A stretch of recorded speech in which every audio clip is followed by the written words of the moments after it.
Okay, multiplying and dividing fractions. So we're not going to cover mixed numbers today. I'm going to do that in the second video. So today we're just going to go over basic fractions.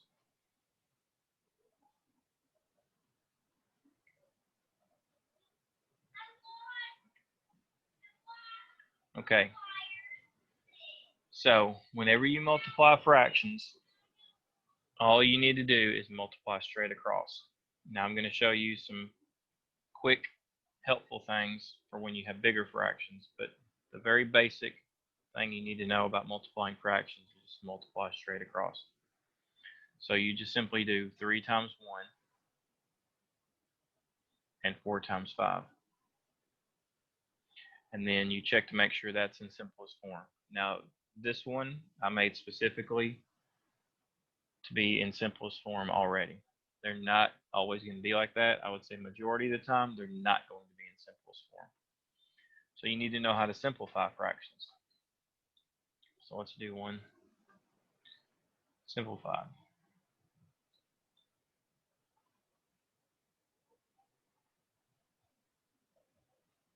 So there's 2 ways to go about this. One is the version that I always see people taught in school, which to me is the long version. And then there's a simple version. Whichever version you want to do is fine with me. I'm just going to show you both. And hopefully you'll agree with me and do it the short way instead of the long way. And I'll show you why my way is better than the way you've been taught. So the way you're taught in school is just to multiply straight across. 3 times 4 and 8 times 5. Then after you get your fraction, you're taught to simplify. So you've got to find a common factor. Any common factor will work. A lot of them say find the greatest common factor. If you find the greatest common factor, that'll be the least amount of work. But any common factor will work as long as you keep going until you get to simplest form. So the largest number that will go into 12 and 40 is 4, I think.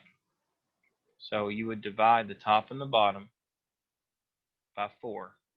So 12 divided by 4 is 3. 40 divided by 4 is 10.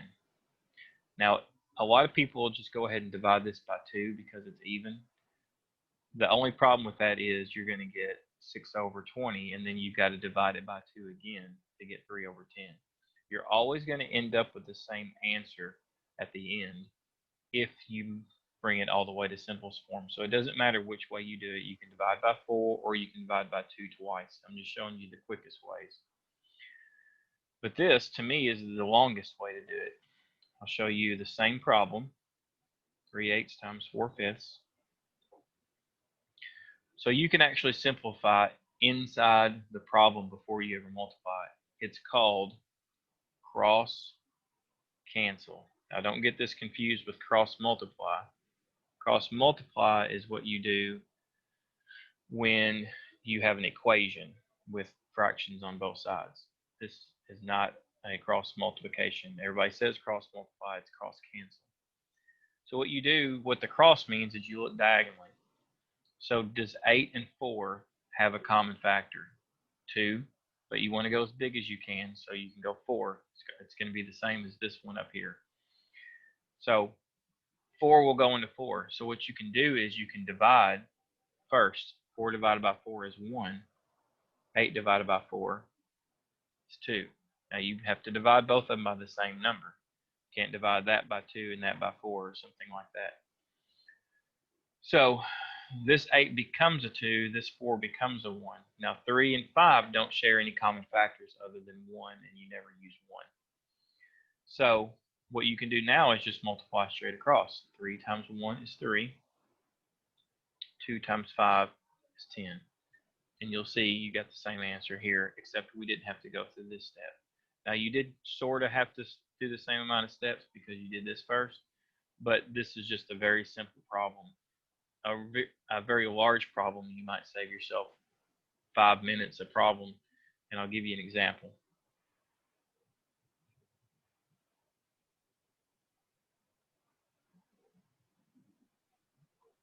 Let's say we had a problem like that. 24/25 times 15/16. Now, if you did it the old-fashioned way, is what I call it, you're going to start by multiplying 24 times 15. You're going to end up with like 300 or something like that. And then you're going to end up with a little bit more on the bottom. And then you're going to have to simplify a huge number. Here, let's just look at it.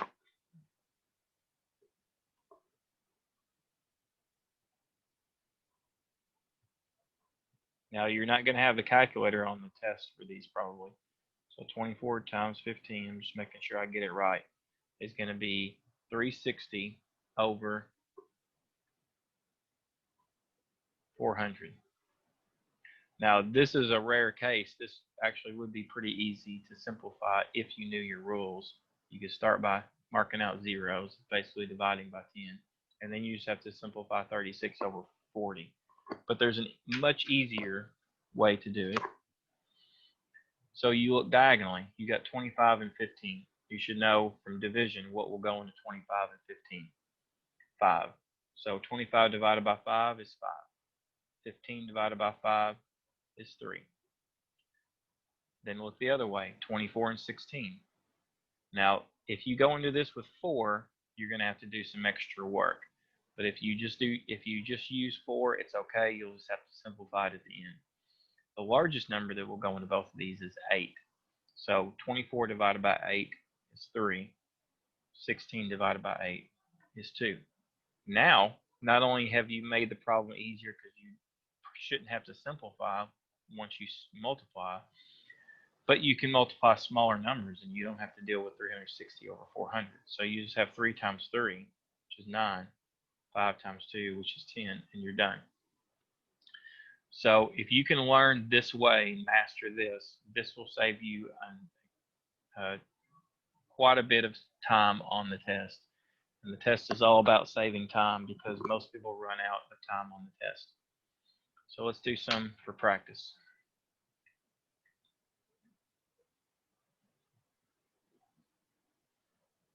So pause your video and solve that on your own.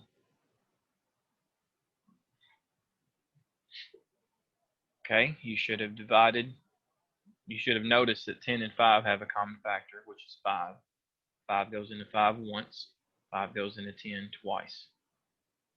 3 and 6 have a common factor of 3. 3 goes into 3 once, 3 goes into 6 twice. 1 times 1 is 1, 2 times 2 is 4. If you did the long way, you would have gotten 15 over 60, and you would have had to simplify that down to 1/4. Let's try another one.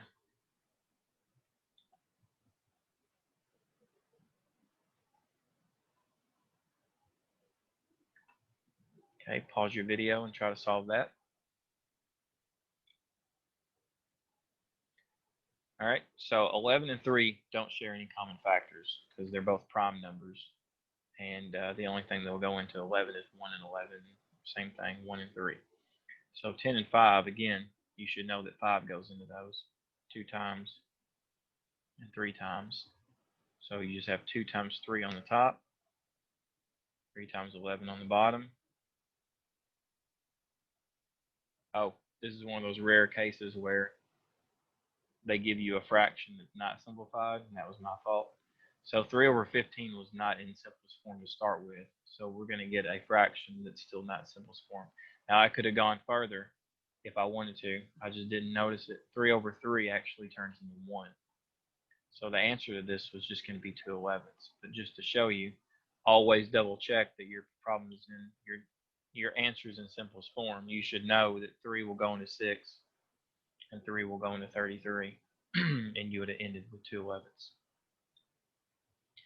All right, let's do another one. I'll try not to do one like that.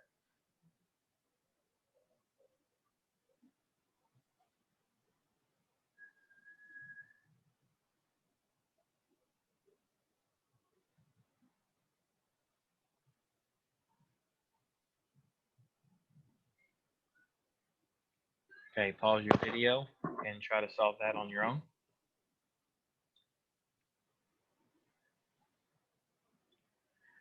Okay, so if you went into this with 2 or 4, then you did pick a common factor, but you didn't pick the greatest common factor.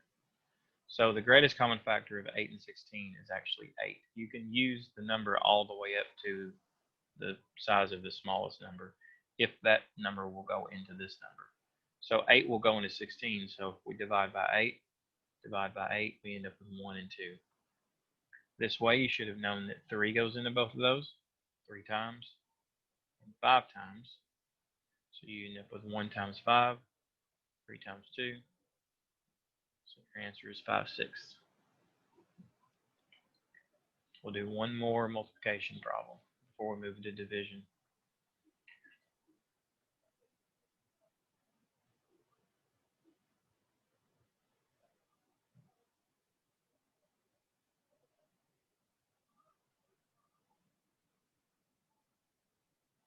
Not sure if you're getting as bad a glare as I am. I can barely see that problem. I don't know why that's not glare. There we go. 7/8 over times 21, 20 over 21. Pause your video and try to solve that. Okay, so 7 will go into 21 3 times.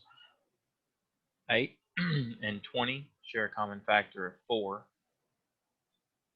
So you go into that twice, go into that 5 times. 1 times 5 is 5. 2 times 3 is 6. That's funny, we end up with the same answer. Sometimes that'll happen. Okay, so you've got practice on this page, multiplying and dividing. So now I'm going to teach you how to do division problems. If you know how to multiply and you can remember this rule, then you only need to know how to multiply.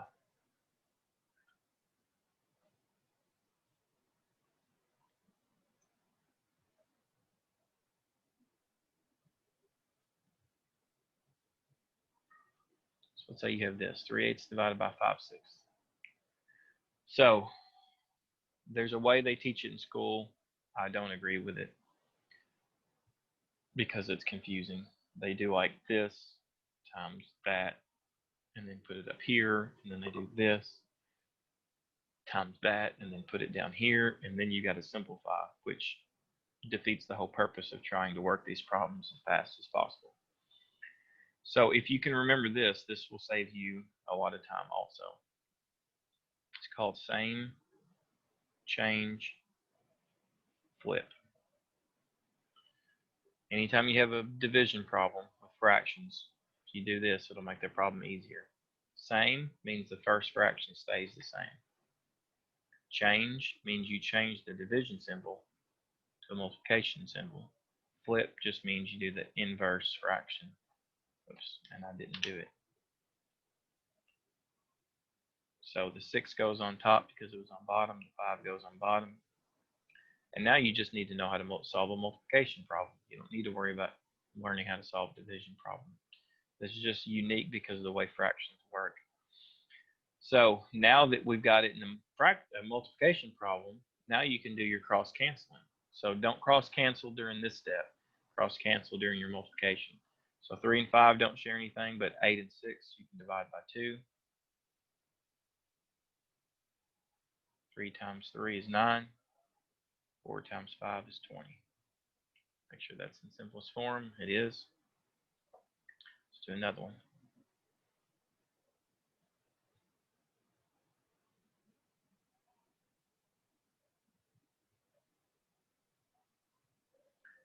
Okay, so same change flip.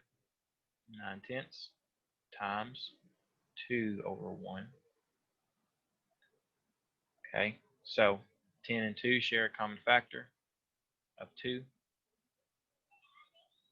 So sometimes you end up with 1 over 1. If you end up with 1 over 1 or 3 over 3 or whatever, you can just turn that into a 1. So you're just multiplying 1 times 9/5. So your answer is just going to be 9/5. Now, we haven't done one like this yet. You should know that you can't have a bigger number on top than you have on bottom.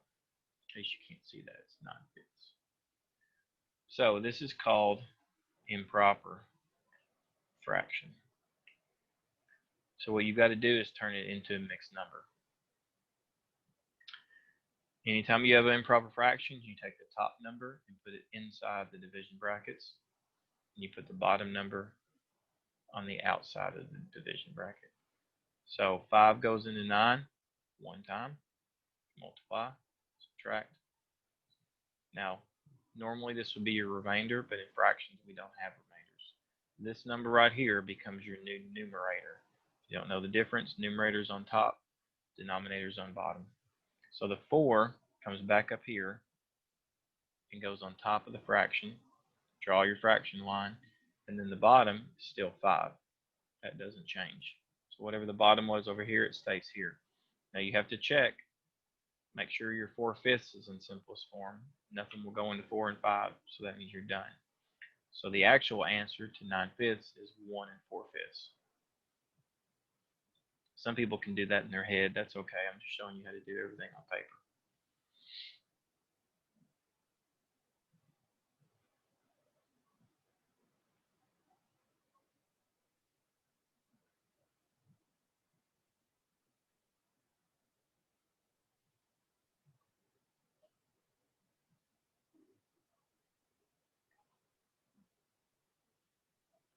Okay, 8/15 divided by 3/10. I want you to pause your video and solve that on your own.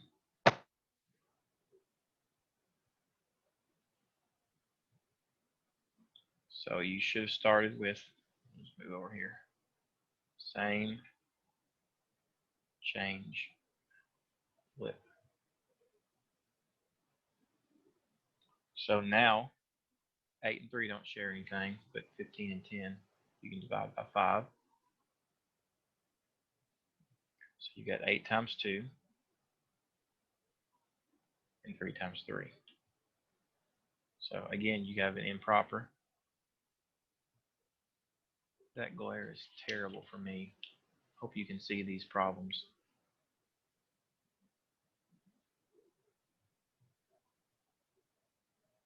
I don't know why it glares sometimes and not others.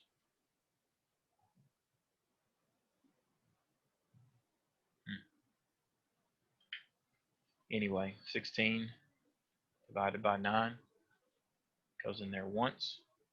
Multiply, subtract, you get 7. 7 becomes your new numerator. Put it back over 9. 1 7/9.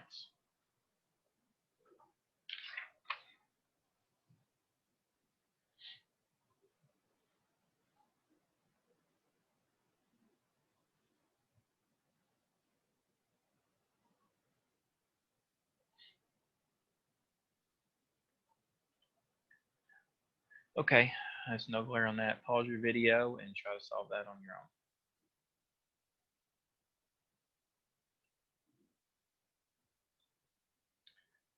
So same, change, flip.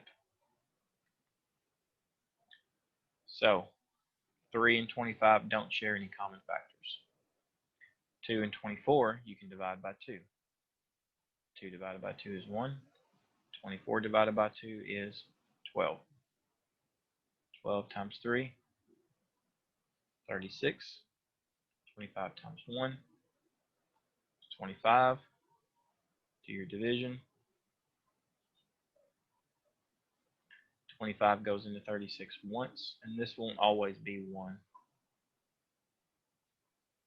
Subtract, you get 11. Goes on top. 25 goes on back on bottom. 1 and 11 25ths. See if I can figure one out that'll be more than 1.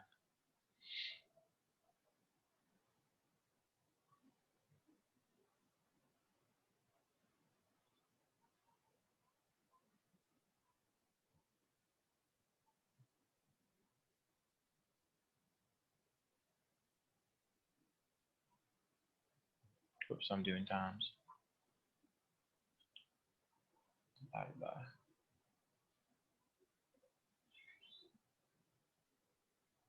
All right, 10 over 11 divided by 1 over 22. So pause your video and try that one on your own.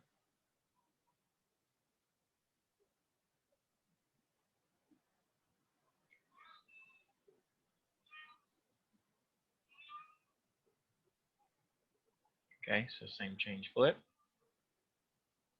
11 goes into 11, 11 goes into 22. Anytime you've got a 1, you can't go any smaller than a 1, so we can't do anything with a 10 and a 1, but we can divide both of these by 11. Whoops, goes in there once, goes in there twice.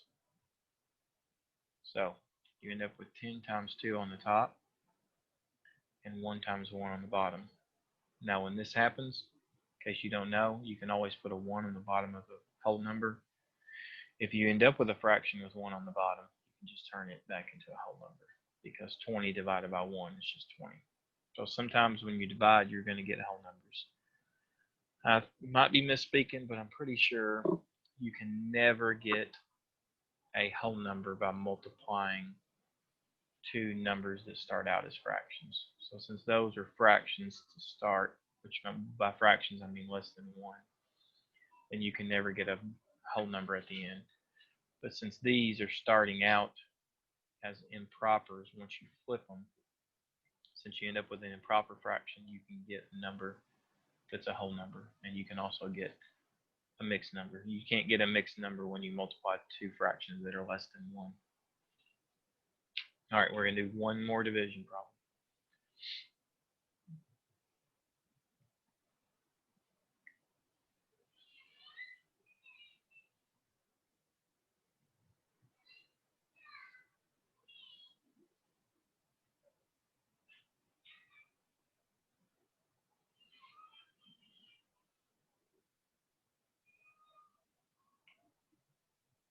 Okay, in case you can't see that, it's 8 over 15 divided by 2 over 5. So pause your video, solve that on your own.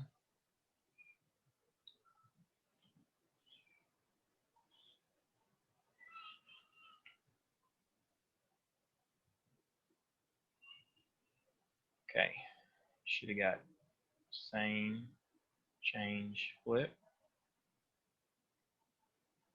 So 5 will go into 5.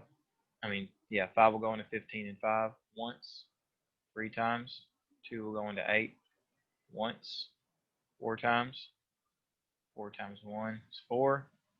3 times 1 is 3. 4 divided by 3. 3 goes into 4 one time. Subtract. Get 1. That goes back on top. 3 back on bottom. 1 1/3. Sorry about the glare. I don't know what it is today about this. There. Now, I'm not going to do any practice on these because they're basically exactly the same as we've been doing. So you got 2 pages to practice those. The second page has your answers. That's the end of the video.